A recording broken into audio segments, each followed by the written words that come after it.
1, 2, 3, 1, 2, 3. This is Julian Assange. Can you hear me? Okay. I hope everyone can see me and hear me. I'm here responding to this Reddit. Okay. Well, I'm Julian Assange, founder and editor of WikiLeaks. As most of you will know, WikiLeaks has been publishing for 10 years now. And during that time, we've had many battles. In February, the UN ruled that I've been unlawfully detained for the past 6 years without charge in the United Kingdom, a ruling that was reinforced, not many people noticed, again on November 29th. We're entirely funded by our readers, and during the US election, Reddit users mined our material, our publications, in a really very impressive way. Some other people on Twitter and Vote also doing similar thing, and 4chan. Yes, okay, coming up with sometimes a lot of rubbish, but amongst that, excellent material. For Reddit, that occurred particularly in the Reddit WikiLeaks group, the Reddit the Donald group, which is a Donald Trump support group, the DNC Leaks group, and a couple of groups associated with the Bernie Sanders campaign. So the staff here at WikiLeaks are really happy to see that happen. As a result, well, partly as a result, WikiLeaks was the #1 reference political topic across Facebook during October and the first week of November, and the same is also true for Twitter.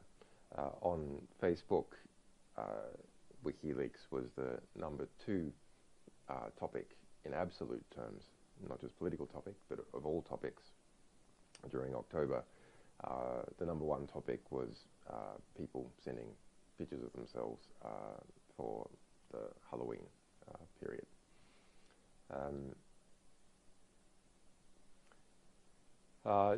We have an enormous publishing year ahead, something really very important and special, and will be difficult for this organization. The difficulties have already started. We're used to difficulties. A lot of the staff quite like that feeling of challenge. The difficulties for me have been pretty much the same the last few years. That's tough, but having something grand to work on that is, really important intellectually and politically is a very pleasant distraction. So people, I'll go through the listed questions strictly in order of vote, provided there's no duplicates, and people can transcribe my answers, and we'll cut and paste the best transcriptions into my comments posted on here, so there's a nice written record as well. And by best, I don't mean the transcriptions which have every R that I make, but rather the ones that are the easiest to read and the most faithful to the ideas being expressed.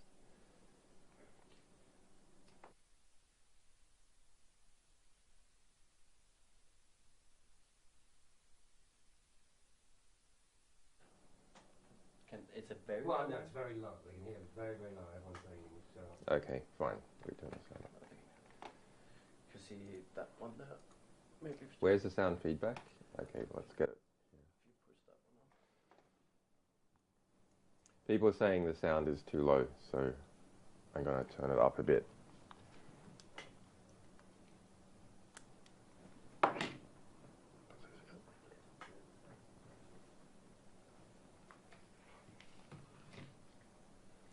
Can you hear me? Is that okay? I think that's better. 1 2 1 2 1 2. 1 2 1 2. Okay. I'll just summarize all that again. Okay, my name is Julian Assange. I'm the founder and editor of WikiLeaks. As many of you know, WikiLeaks has been in the news quite a lot this year. We've been going for 10 years. We're entirely funded by our readers and publication sales. We've had many, many battles. A lot of those are still ongoing. We have about a dozen court cases, us suing people, filing criminal charges against the US government, and the same thing happening back in the other direction. On February the 5th this year, the United Nations announced the result of 18 months of litigation by me against Sweden and the UK, and they lost, and the UN ruled that I am being illegally detained without charge, and I should be immediately released.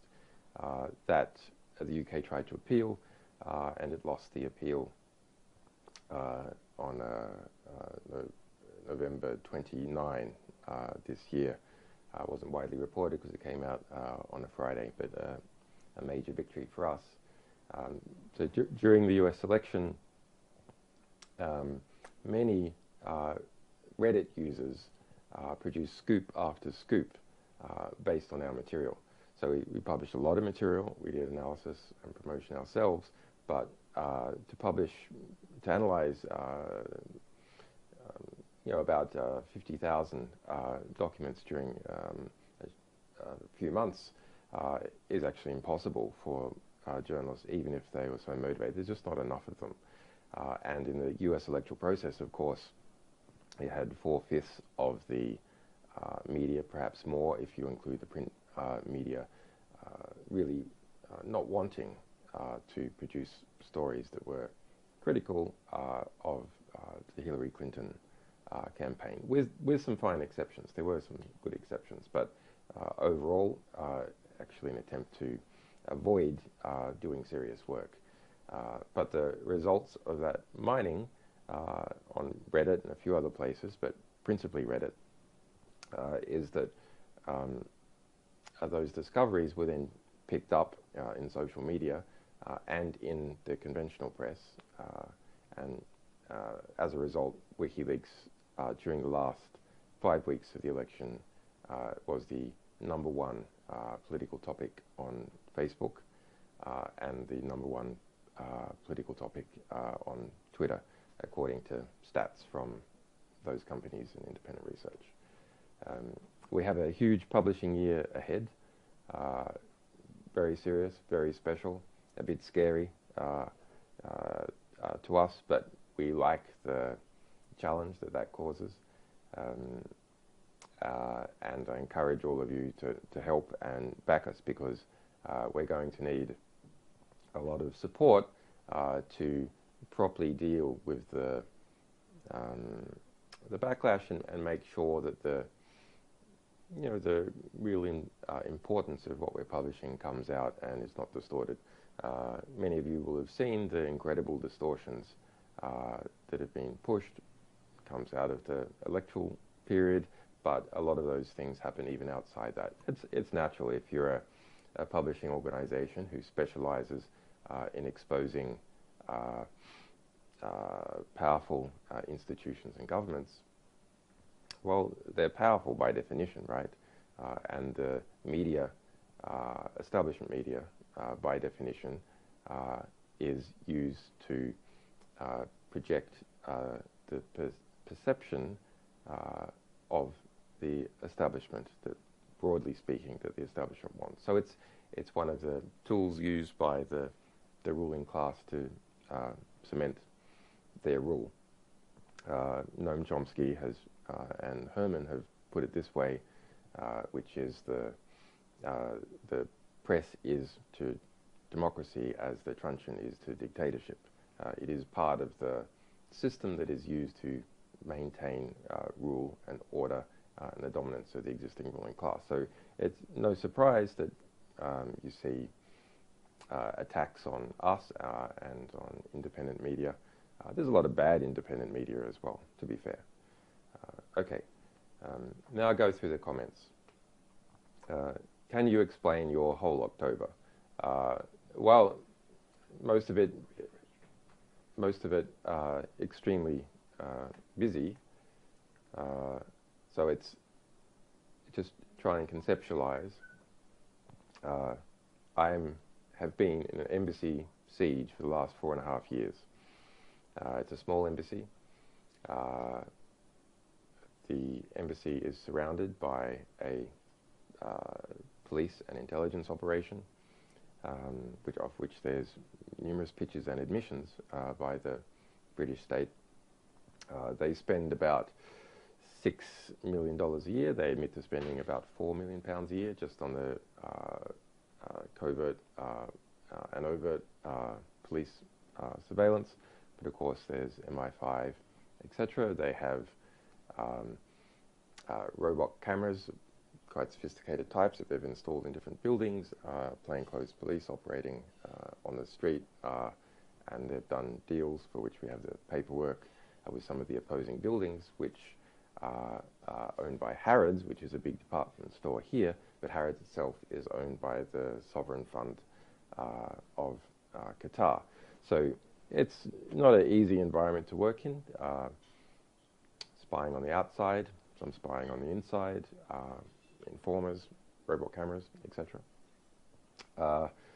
And then during October, there was pressure applied by John Kerry and the US administration, and perhaps some other forms of pressure domestically within Ecuador that resulted in my internet connection being cut off and quite a increase in the security environment here in terms of people getting in and out of the building easily, etc. That's, I think, was a wrong thing to do for John Kerry to politicise the office of Secretary of State and try and use that to domestic political advantage by pressuring me in relation to my political asylum. WikiLeaks does not publish from the embassy, doesn't work from the embassy. I am a political refugee stuck in this embassy because the UK refuses to obey international law and respect my asylum rights. We publish from France, Germany, Netherlands, and so on, a wide range of countries, not Ecuador. So Ecuador is purely pressured because they are responsible for my physical security as a political refugee, which is pretty disgraceful. To be fair to Ecuador, Ecuador has denied that they were pressured. That's not what our sources say. And it's a small country, 16 million people, quite innovative Latin American country, with tough, standing up to the kind of pressure from the US and UK. But it has its own election, February 17, and you can see that it wouldn't want an allegation that it had interfered, which it hasn't, with a US election being used as an excuse by Hillary Clinton, who was the predicted president, to interfere in the election in Ecuador. So quite a tense security and diplomatic situation. In terms of the security situation, yes, there were conspicuously armed British police, which I took a photo of and which we published, parking their vans right next to the embassy, which they haven't done since back in 2012 when the first kind of standoff was in the embassy. So it's a kind of, show of force, presumably to make some kind of pressure for WikiLeaks to stop publishing. But we're set up to continue on regardless of what happens to me. No one person in WikiLeaks can become a single point of failure. Why? Well, because we don't want to fail, number one. Number two, because if that person is perceived to be a single point of failure, it's dangerous for that person.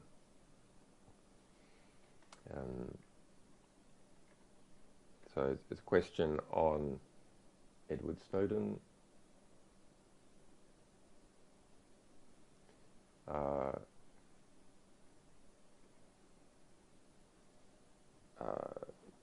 Full publication, limited publication, etc. And do we differ in our perspectives? Well, Edward Snowden is a whistleblower. He committed a very important and brave act, which we fully supported to the degree that I arranged with our legal team to get him out of Hong Kong and to a place of asylum.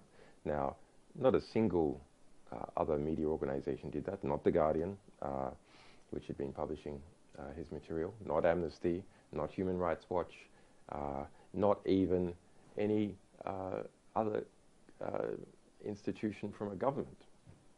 So WikiLeaks, as a small investigative publisher, which understands computer security, cryptography, the National Security Agency, which I've been publishing about for 10 years, sorry, more than 10 years,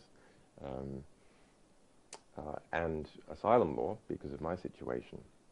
So we can't have a situation where Edward Snowden ends up in a position like Chelsea Manning and is used as a general deterrent to other whistleblowers stepping forward. And he would have been imprisoned at any moment in Hong Kong, and would have then been sold to the world as, well, look, if you're trying to do something important as a whistleblower, your voice will be stopped, you'll be placed in prison in very adverse conditions. We wanted the opposite. We wanted a general incentive for others to step forward. Now, that's for philosophical reasons. It's because we understand the threat of mass surveillance. But it's also very understandable for institutional reasons. WikiLeaks specializes in publishing what whistleblowers reveal. And if there's a chill on sources stepping forward, that's not good for us as an institution. On the other hand, if people see, yes, it's good for sources to step forward, then there'll be more of them. On the full publication versus extremely limited publication, well, Edward Snowden hasn't really had a choice. He has had various views that have shifted over time, but he's in a position where we made sure that he had given all his documents to journalists, Glenn Greenwald principally, but also some to Guardian, before he left Hong Kong, because both Edward Snowden and I assessed that it would be a kind of a dangerous bait for him to be carrying laptops with material on it as he transited through Russia to Latin America. That might be something that would cause the Russians to hold him. So we made sure he had nothing. So actually, since the point of those initial disclosures, Edward Snowden hasn't been able to control how his publications have been used. He's been a very important voice in talking about the importance of different aspects of them, but he's had no control. The result is that more than 97% of the Snowden documents have been censored. Enormously important material censored, and why there have been some pretty good journalists working on them, and Glenn Greenwald, I think, is one of the best journalists publishing in the United States. you have to have hundreds of people working on material like this, and engineers, etc., to understand what's going on. So we have quite a different position to those media organizations that have effectively privatized that material and limited it. Now, you can't say that actually the initial publications was all the important stuff, because there have been many more publications as time goes by, even some within the past 2 months. And those publications, for example, include ways to find sites in the United States used by the National Security Agency. There's some procedures for visiting those sites. Now, if those had been released in 2013, investigative journalists and individuals could have gone to those sites before there was a cover-up. And that's true in the United States, and it's true in Europe and elsewhere. So I'm a bit sad in some ways, about how the impact of the Snowden archive has been minimized as a result of not having the greatest number of eyeballs.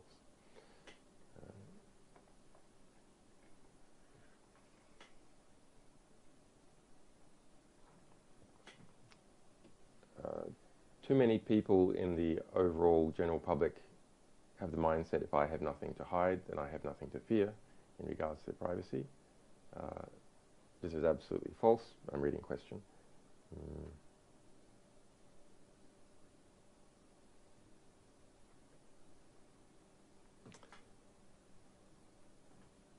I mean, it's a statement, really. Well, you can reverse this statement, this extremely irritating statement. I mean, when you hear people say that, you say, I mean, this is so 21st century, so you know, Generation Z.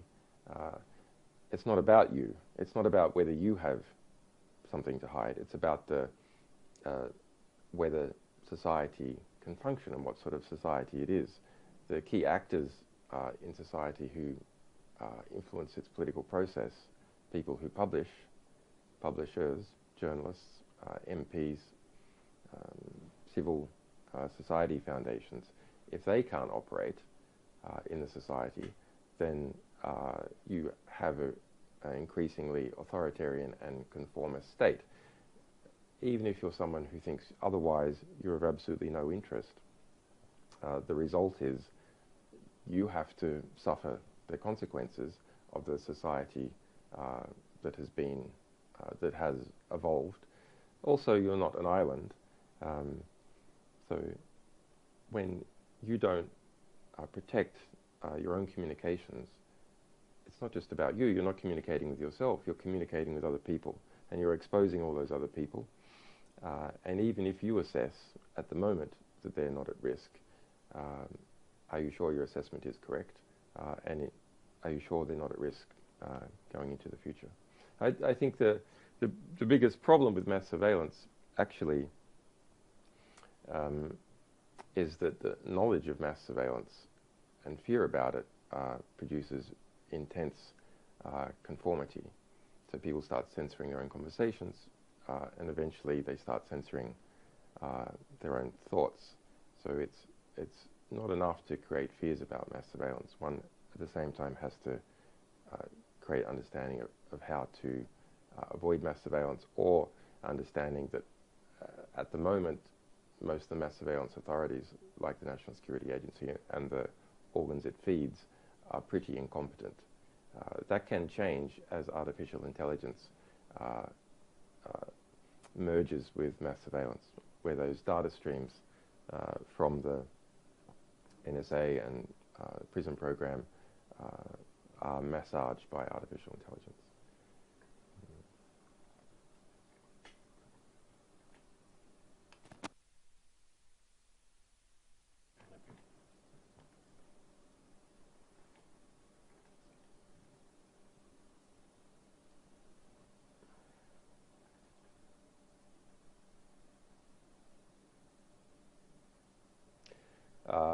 Okay, it's a question from Sam C0. And have you seen the WikiLeaks post on Twitter saying that they're thinking about making a list of every verified Twitter user, complete with full name, addresses, phone numbers? Seems a bit silly to me. Well, of course we didn't. It's a false story. WikiLeaks never posted any such thing on Twitter. The primary WikiLeaks support group, WikiLeaks Task Force, said we are thinking about creating what data points are needed to create a map of ingredients, a map of predictors to understand the relationships between people who are involved in influencing on Twitter. So verified users are influential. Who influences those users? But that's a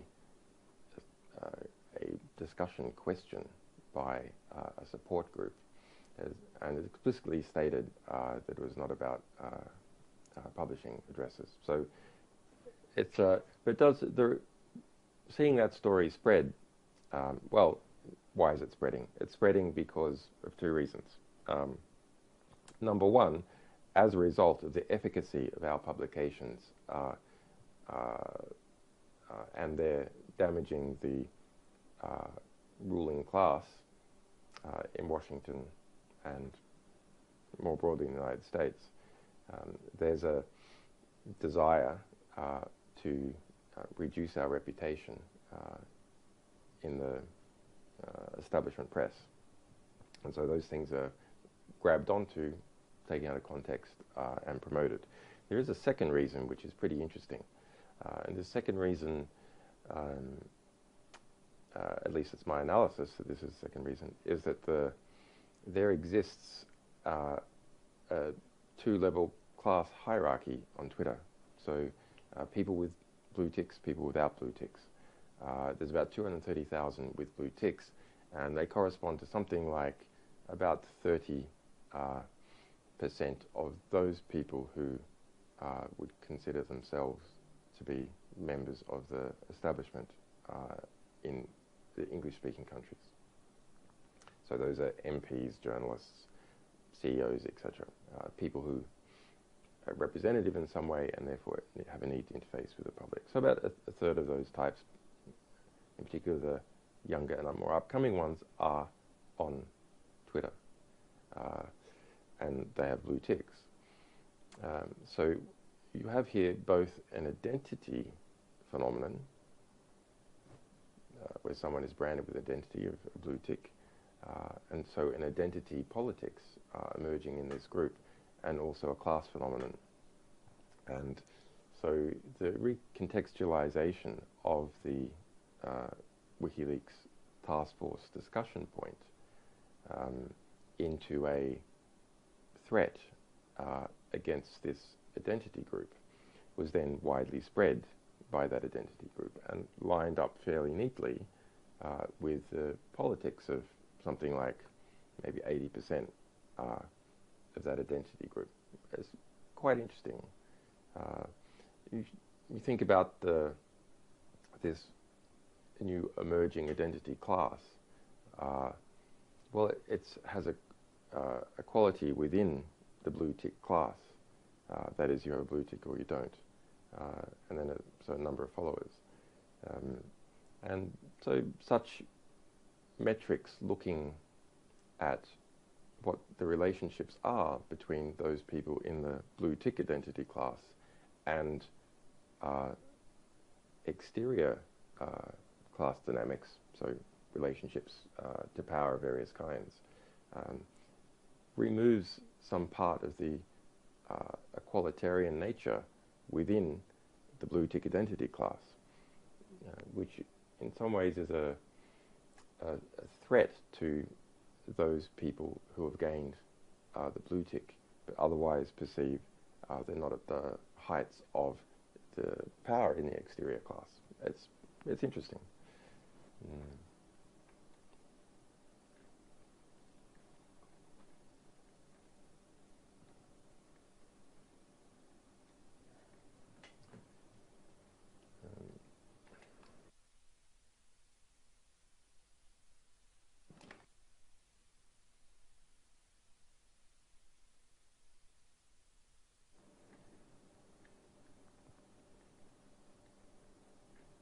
It's a bit difficult to pick.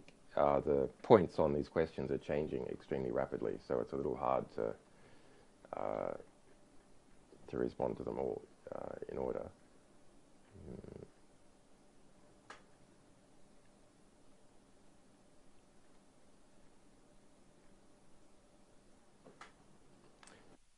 Okay.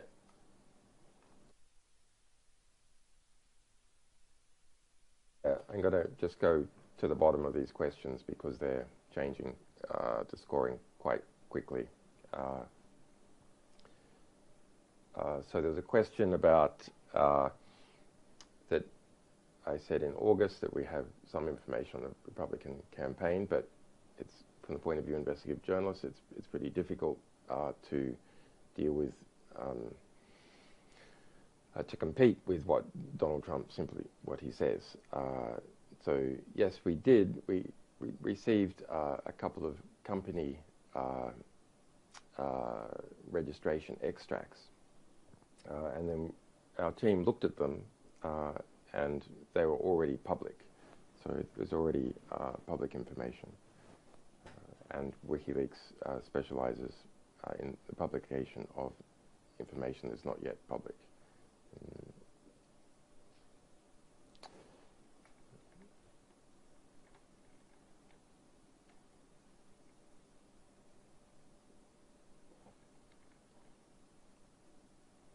Why release the emails in a constant trickle near the end of the campaign? If the truth is your goal, surely expressing them in a couple of batches would work just as well. Constant drip drip over the last months of the campaign. Reek of WikiLeaks hoping to have maximum political impact in the campaign. It's an interesting question. But why the irritation? So why the irritation compared to publishing all at once? People, you can imagine, if we publish all at once, would say, you deliberately made a giant bomb. You deliberately published all at once in order to have maximum political impact. Well, in WikiLeaks publications over the last 10 years, we've used a variety of publication strategies depending on the amount of material, how readily engaged the audience is, what the time frame is for publication. And what we've found is that you want to closely match the demand curve with the supply curve. So people can read a limited amount of words each day. Just think about it. There's a finite number of people, there's a finite amount of time, and there's finite reading speed. So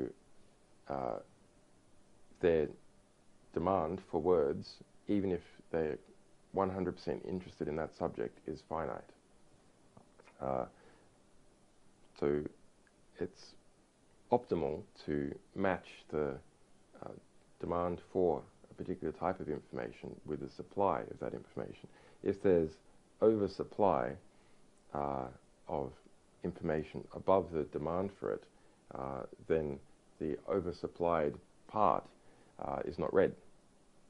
And of course, we want our publications to have maximum possible readership, understanding, and our sources of all kinds want maximum possible impact. They don't want to go through these risks for their material to not be read.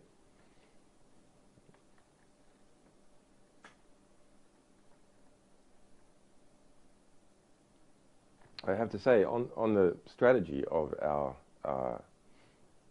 publication across with our US election related documents, we're pretty proud of it, actually. There was limited time, limited resources.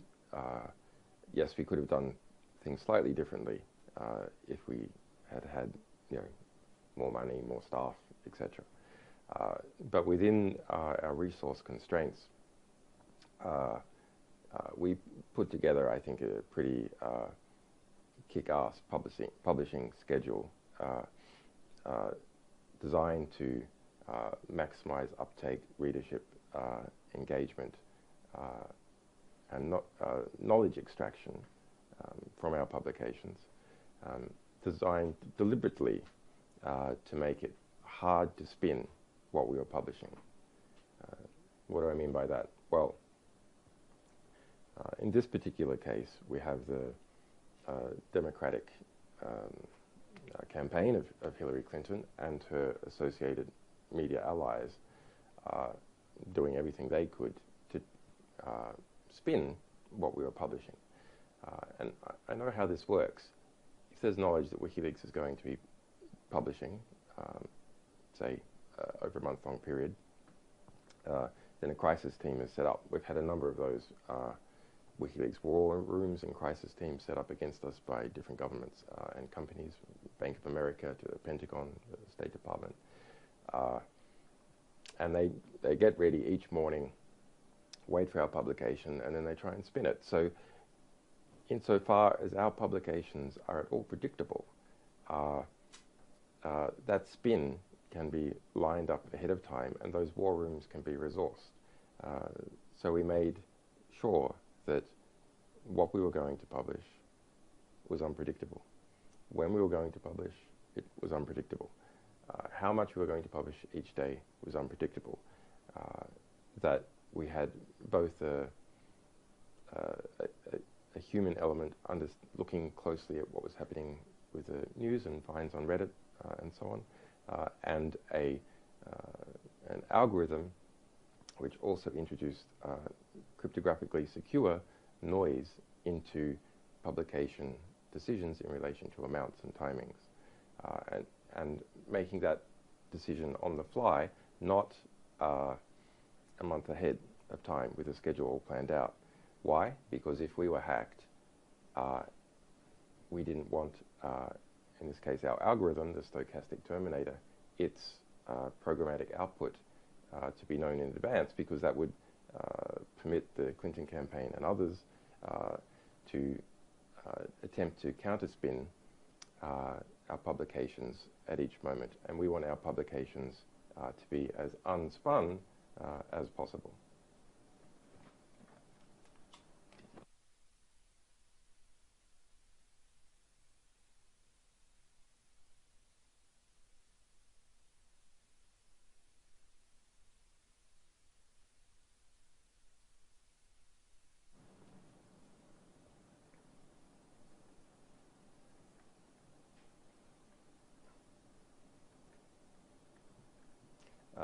Okay, so there's a question. Please address the allegations that WikiLeaks has a friendly relationship with Russia. The timeline, blah blah blah. So I've seen this rubbish again and again and again. Let's pull back and understand what's going on. WikiLeaks has published more than 10 million documents over 10 years. We have a 100% accuracy rate on authenticating our publications. Everyone in the media knows that we have a 100% accuracy rate. So despite our publications affecting powerful groups which are related to the media, establishment media is in a difficult position, which is we have perfect credibility of our publications. So one has to make ad hominem attacks to try and color perception of the organization involved, and therefore color the publications, because no direct attack is possible. And so we get all sorts of ad hominem attacks about WikiLeaks, about our sources, about me. I've been called a dog torturer, a Mossad agent, a CIA agent, a Russian agent now, a pedophile recently on MSNBC, on CNN, just twice in the last week. So, yeah, attacks in relation to Russia are just one of those factors. WikiLeaks has published more than 800,000 documents that relate to Russia or Vladimir Putin. Most of those are critical. More than 2 million related to Syria, from Syria, about the Chinese documents, a lot about China, material from China, we've been banned in China, etc. So each country and its establishment tends to perceive WikiLeaks as a something that is difficult for them. and that erodes the authority of state institutions, and that's true in the United States. So, yes, WikiLeaks said it was ready to drop a bombshell on Russia. Not quite. We said we have important documents pertaining to Russia. And yes, the FSB apparently was quoted as saying, well, we can electronically attack or something WikiLeaks. And then we did publish those documents. Those were the Russian-related documents in the US diplomatic cables, and they were extremely strong, speaking about Chechnya, Russian crime. A number of books were written from that, a number of calling Russia a mafia state, a number of successful lawsuits against the Russian state have made use of those documents and other documents, etc.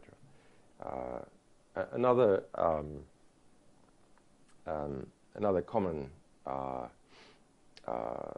untruth that is told is the claim that I worked for RT, the Russian state TV.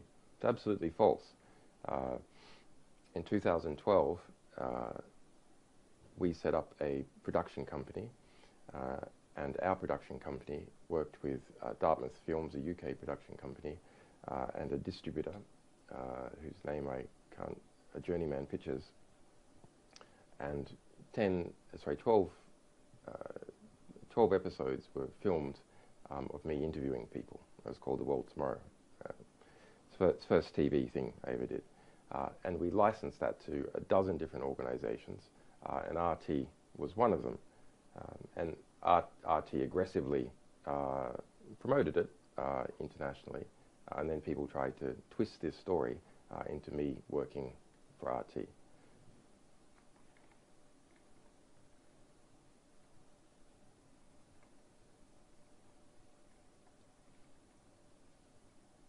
Question, am I in direct control, editor, author of WikiLeaks.org, WikiLeaks Twitter, WikiLeaks Task Force, etc., etc. Why the change in tone?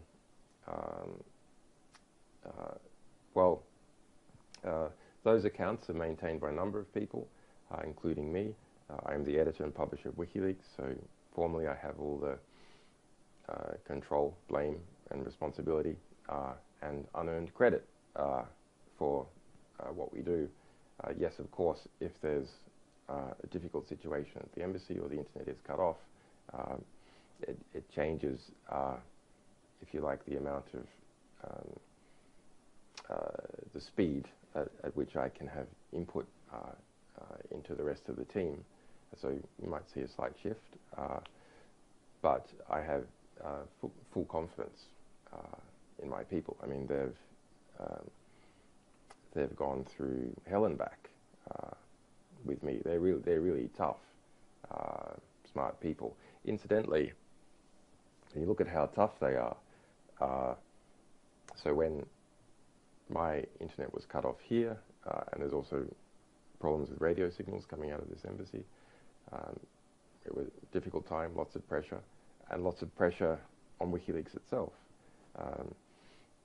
So that's a situation like, if you like, troops are losing their commander during the middle of a battle with bombs raining down on them. What usually happens to troops like that? Well, they'll scatter, they get scared, they go home, they get careless. But not our people. Middle of that battle, lots of political, ideological attacks, smears, having more difficult contact with me. No, we didn't even lose a single day in our publications as a result. And that comes about because of planning and because of the experience and robustness of the staff of WikiLeaks. And exterior support also, of course, keeps our spirits up.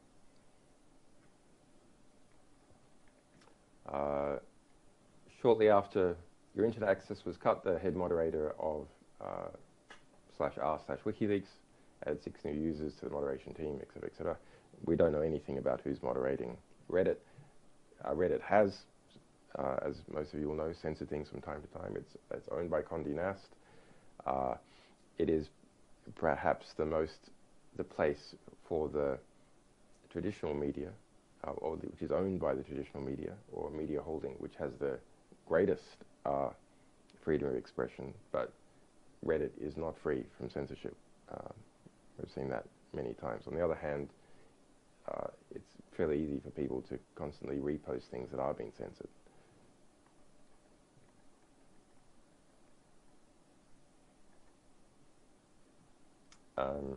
Okay, so there's a question on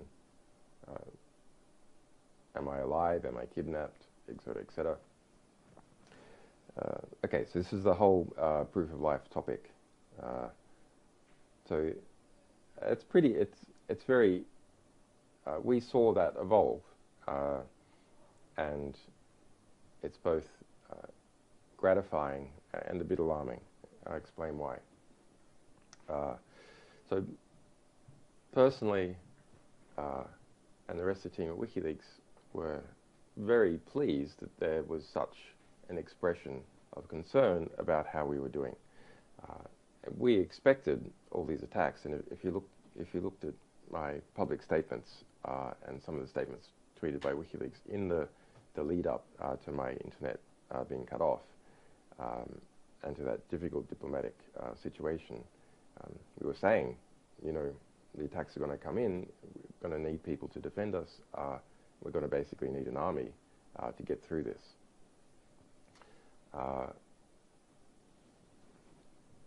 And then the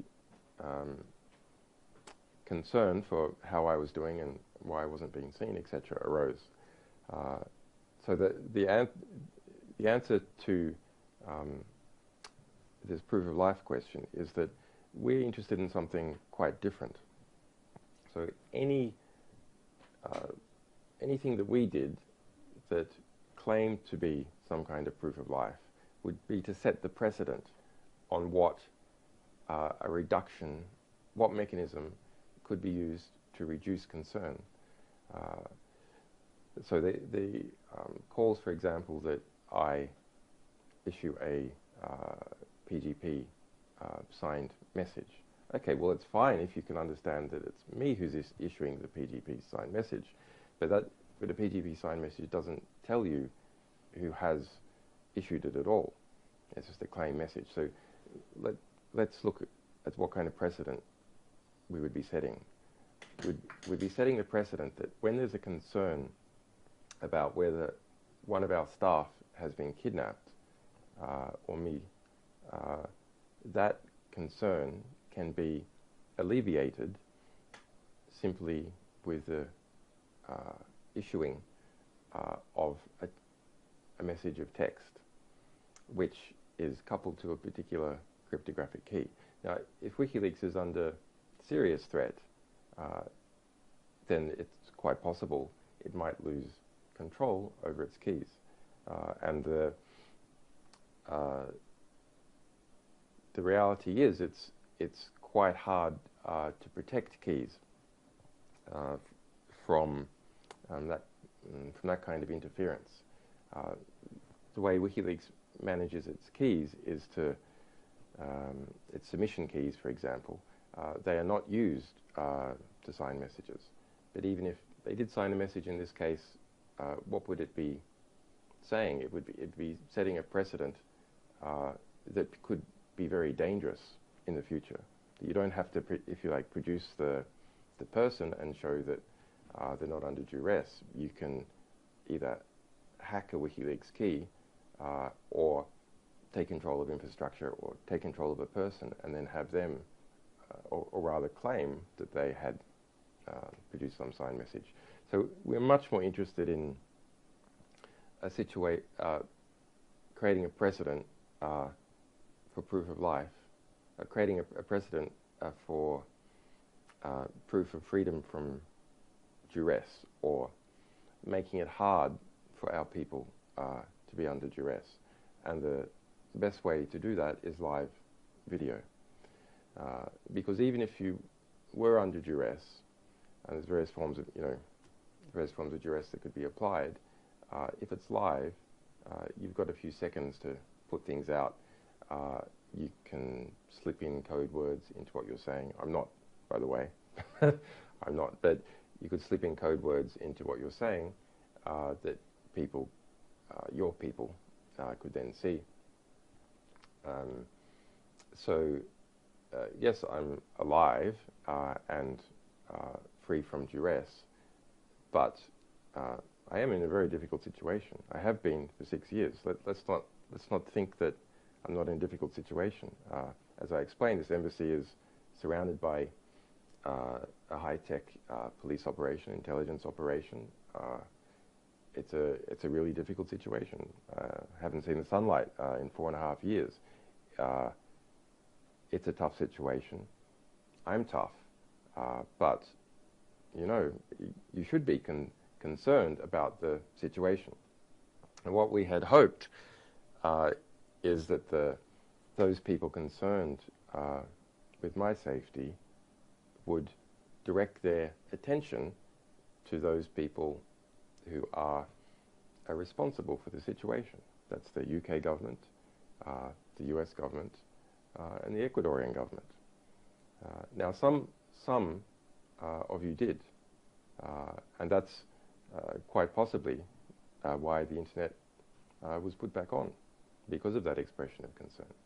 But when the concern became very prominent, the result was a black PR campaign tried to infest the concern and take it off somewhere else, and largely succeeded. That was very interesting to watch and play out. What happened? Fabricated messages claiming to be from our staff were posted on 4chan, on Reddit, etc., on videos claiming to be from Anonymous. Completely fabricated. Dozens of them. And what was their intent? What were they calling for? They were calling for people to not trust WikiLeaks, to not give it leaks, and to not give it funds. I mean, it's obvious who benefits from the production of such a black PR campaign, and it should be obvious in hindsight to all those people who are trying to support me that those type of messages were deliberately intended to undermine WikiLeaks and in fact undermine my support. So just if this sort of thing happens in the future, think to yourselves, is what is claimed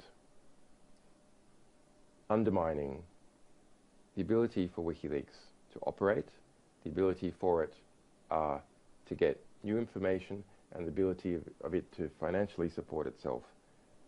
And if the answer is yes, then you should be extremely skeptical about what the claim is. Okay. But we are, having seen how concern for us can be manipulated and misled, but also the degree of concern, we now have a game plan for if this kind of thing happens again, and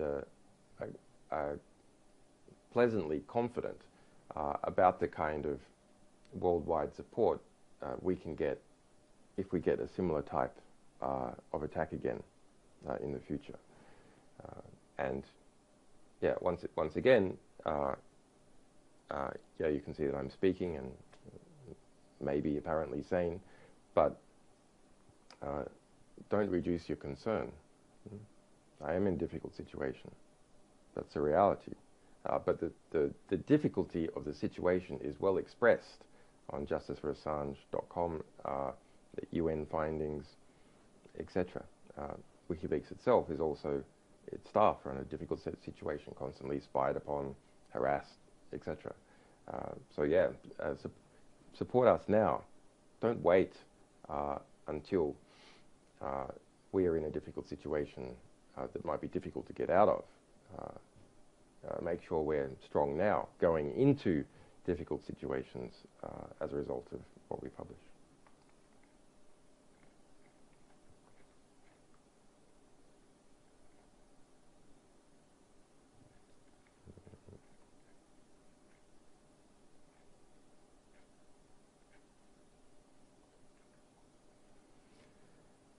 I'll just take 2 more questions. I'll try and refresh to see if anything has come up that's new.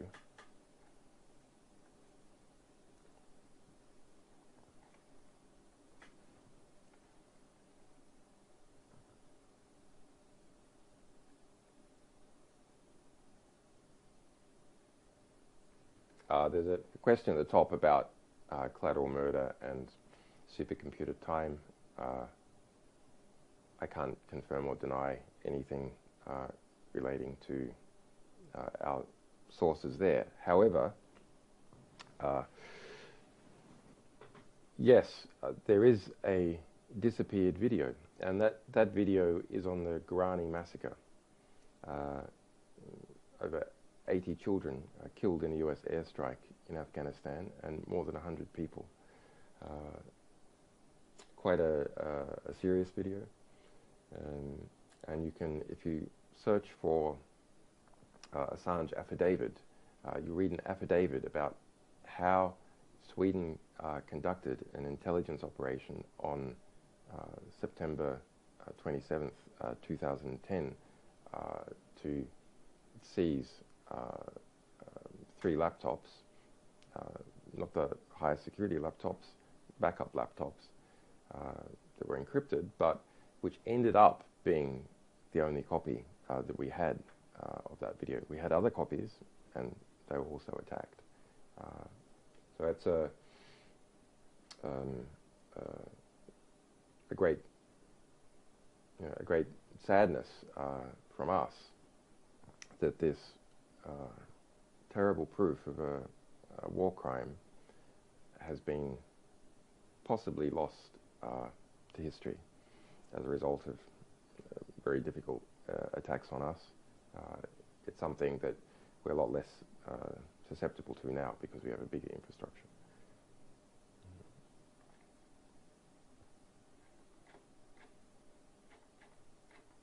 Okay, I think, there's a question on the Panama Papers. So there's a claim repeated in, the usual idiots in the ruling class press that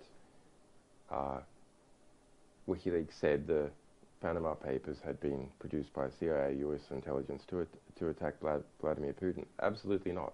In fact, we explicitly stated that we did not believe that was so. The key journalists and newspapers who collected the Panama Papers in Germany are our publishing partners. So we knew about the story, we aggressively promoted it.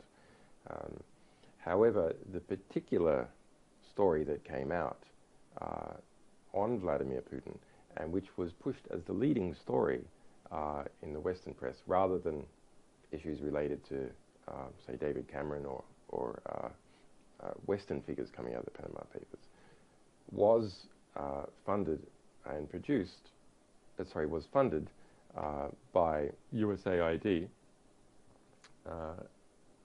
and Soros Foundation. And they funded an organization called OOCPR, which does sometimes good work, but it is based in I think it's based in Maryland, but it focuses exclusively on negative stories about the Russia and the former Soviet states. So you have a story on Vladimir Putin produced by an organization which exclusively focuses on Russia and the former Soviet states. That's based in Maryland, that's funded, and the only funders listed by USAID and the Soros Foundation. So that is no model for integrity, and that's what we said. That some good journalism, but this is a difficulty when you have negative stories about Putin being pushed forward and funded by the US government. So we're trying to distinguish WikiLeaks' model of publication, where we're funded by our readers, not by dodgy foundations or the US government. And you know, we don't like it when we're in competition with an organization based in Washington, D.C., funded by the US government. And readers should be able to distinguish which source is more reliable to give you the truth. One that's funded by a government attacking a figure in another government, or one that's funded by its readers and has a track record of publishing everything if it has a collection of material eventually.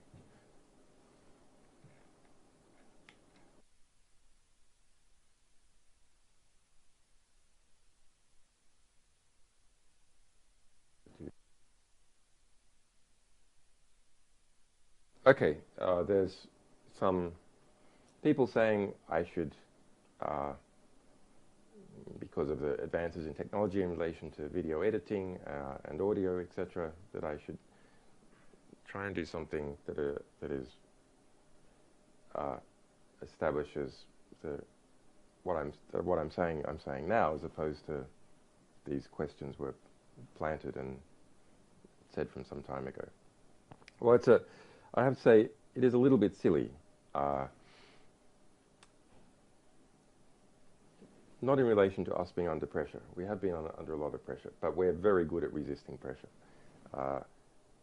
But in relation to whether I'm alive or kidnapped, actually it is a bit silly.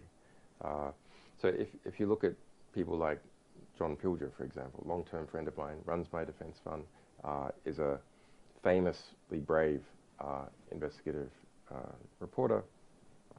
My lawyers, close friends, people like Laurie Love, the Ecuadorian government. If you think about the number of people who would actually have to conspire and the amount of work that would have to be done to produce these false images, there's too many. That's a social proof, and to understand that, one needs to look at the costs and understand the costs involved in trying to pull together all those people and trying to keep a lid on them and engage in all this kind of fabrication technology, which does not yet exist in a capacity, as far as anyone can tell, in a capacity to do what is done. To do all that, that's the cost. And then, but for what benefit? That's an interesting question. So in thinking about real-time proof of life, well, intellectually the most interesting one is to take the most recent block in the blockchain, in the Bitcoin blockchain,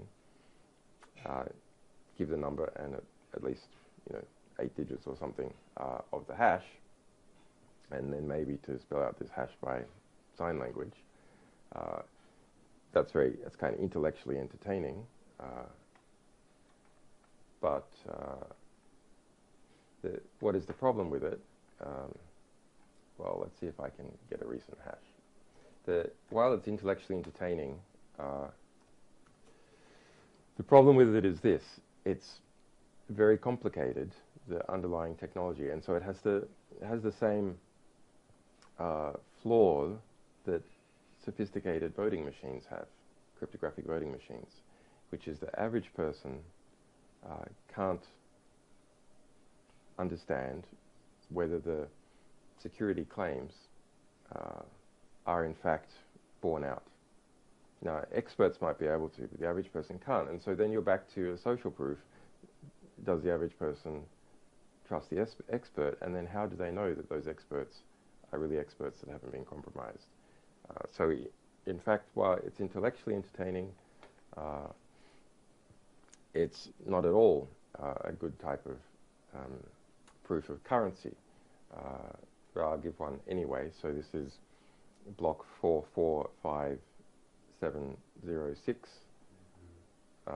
and the hash is 1783748F687728CA92ECB49.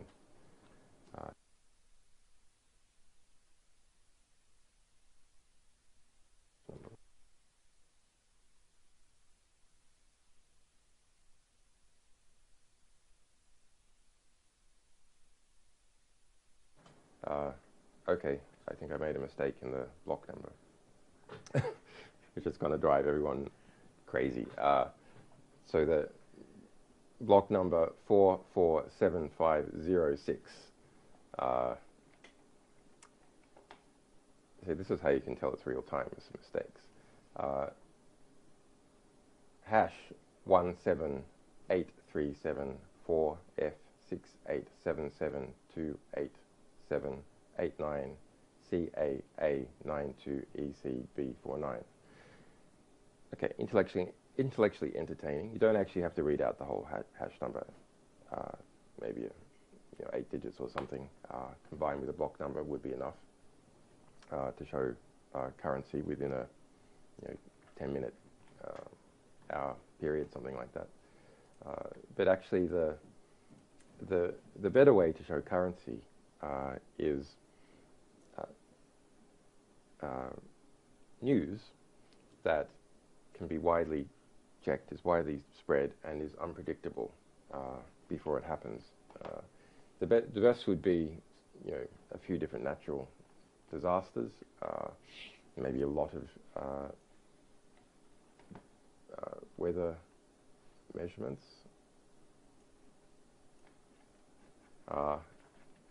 and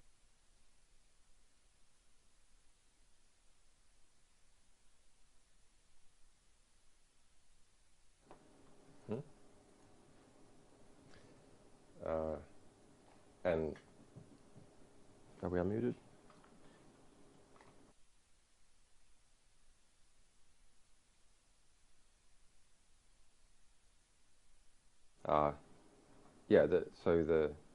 Otherwise you need something that's not easily predicted and which can be widely checked or was widely seen at the time.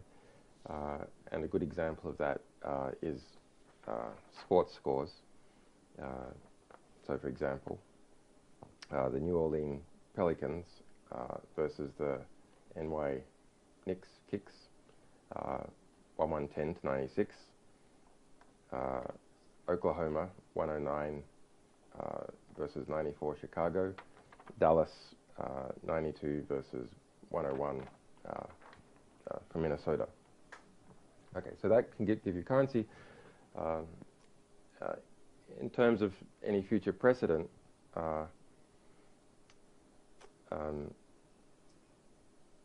if I disappear or someone else disappears, the answer to whether we're okay and under duress is given by two things, or should be given by two things in future.